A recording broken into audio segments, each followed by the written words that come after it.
Hi everybody, Neil Kravitz here. I hope you're enjoying these daily clinical pearls. I receive a lot of questions about Barricaid, so I'd like to review that for this clinical pearl. Now the Barricaid is going to be applied for an open exposure technique, which is to be used for pallidly displaced canines. Remember, for labally displaced canines, we want to do an apically positioned flap and hook it up to a cantilever arm, either with gold chain or isoglide. For PDCs, I like to do an open exposure, particularly if they're in the middle school years. If they're more advanced, maybe a late teenager, I am going to do an open exposure with isoglide or a gold chain. We don't want to wait for autonomous eruption if they are late to start treatment. But if they are around 11 to 13 years of age, it's a perfect time to do open exposure and autonomous eruption. So we'll do the open exposure with the Barricaid covering. Now the oral surgeon buys the Barricaid. Barricaid is a light-cured periodontal wound dressing. When I was in dental school, we used CoSoft. Now, a question that I get is what happens if the Barricaid comes off? Now, the surgeon's going to bond an eyelet on the canine during the open exposure surgery.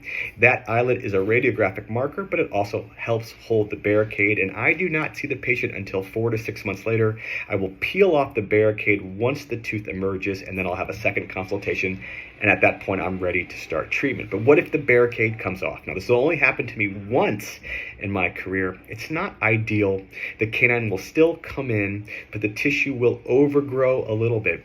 So ideally, this does not happen. If you catch it quickly, send them back to the surgeon for them to reapply the Barricaid.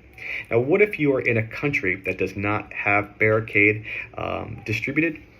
You can use CoSoft. CoSoft works great. That's what we used to use 20 years ago when I was in dental school.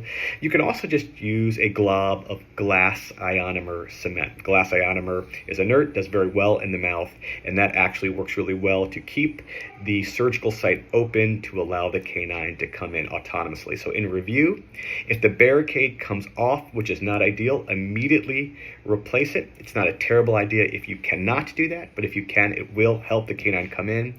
If you don't have access to Barricaid, try CoSoft or glass ionomer cement. I hope you enjoyed this pearl. Thank you guys so much for following this page and subscribing. Please recommend it to other colleagues. Thank you guys so much for subscribing to the JCO. Take care. Bye.